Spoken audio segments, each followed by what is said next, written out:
fans have asked if a keyboard case for the Lenovo Legion Go 2 will be released. Today, I'll show you 3 keyboard protective cases for both generations of the Lenovo Legion Go. First, a flip hinge model that transforms the Legion Go 2 into a laptop. At the top are the power button, fan vents, the Type-C port, volume keys, and speakers. At the bottom, there are 3. There are openings with a 3.5mm headphone jack, the TF card slot, and a Type-C port. On the back, the air intake vent and the stand also have cutouts. Once unfolded, the Legion Go 2 transforms into a laptop. This keyboard protective case provides a rather snug fit and has a strong overall integrity. The keyboard is also quite affordable. However, the left and right sides cannot accommodate controller attachments, and the keyboard cannot be separated. Next, we'll introduce the second protective case, a flip cover, magnetic trimmed keyboard, split controller protective case. First, put the top of the console into the protective case, then gently sway the bottom of the protective case to insert its base. For a more aesthetically pleasing appearance, we also crafted protective plates for the left and right slide rails of the Legion Go 2. Simply open the rear kickstand, magnetically attach the keyboard, and it transforms into a laptop. This particular keyboard originated from the Y700's keyboard protective case. Now, let's discuss how to trim the keyboard. You'll cut it right in the middle, aiming to keep as much of the connected part. All the excess material should be on the keyboard side. To ensure a really clean and precise cut, I'm using a paper cutter for this. Take a look at the result. I think it looks pretty good. Wouldn't you agree? Next, let's proceed with installing the magnetic strips. We'll begin by attaching the shorter one. Once that short, magnetized strip is in place, then position the longer strip right after it, and then attach the 6 securing screws. Prior to inserting the screws, it is recommended to use a sharp tool to pre-drill holes at the keyboard's original connection point, facilitating easier installation. While the magnetic plate does conceal the bottom ports, these ports are also designed with cutouts. Now, I will first demonstrate the laptop configuration without the controllers attached.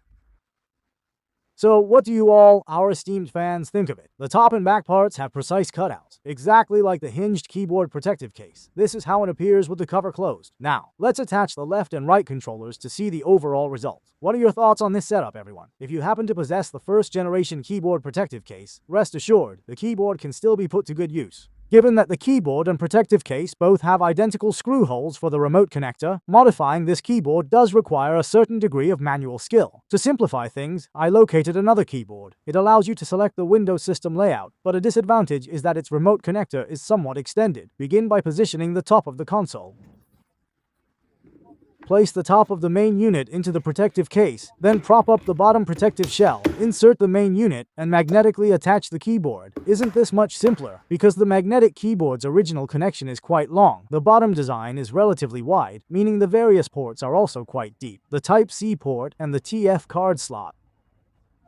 The TF card slot and the Type-C port have both been given front-facing cutouts. Here, I'm using an L-shaped adapter for the Type-C port, which, when inserted into the bottom of the main unit, lets you change the orientation of the bottom Type-C port. This design is highly practical in real-world use. The only slight drawback is that after closing the lid, the L-shaped adapter might push up the keyboard's far connection point. I'd recommend removing the L-shaped elbow once the lid is closed. Fans, what are your thoughts on this keyboard protective case that transforms into a laptop? The magnetic keyboard used in the protective case is originally for an iPad mini. I must remind everyone that due to the unique characteristics of 3D printing, the appearance of 3D printed items, there might be some unavoidable imperfections, but they won't affect its practical functionality. This magnetic keyboard protective case also allows controllers to be attached on both the left and right sides. Fans, what do you think of how it looks with the controllers connected?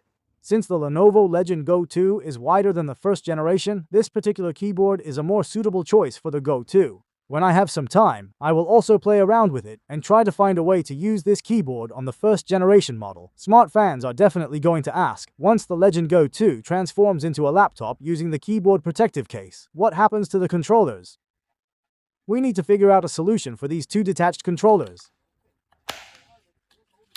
I crafted a connector for the left and right controllers of the Legion Go 2, making them much easier to detach and use. However, that only addresses the usability of the split controllers, not the convenience of carrying them around. So, I designed a protective case for this pair of controllers, which effectively solves the portability challenge. Everything I've demonstrated today will be available soon. Everything I've showcased today will be available soon on my Jianyu store, Jinshiyu, and my electronics shop. Even if this is merely an engineering sample, I'll continue to tinker with it. Follow me to see what other creations I can come up with next. We'll see you in the next video. Bye bye.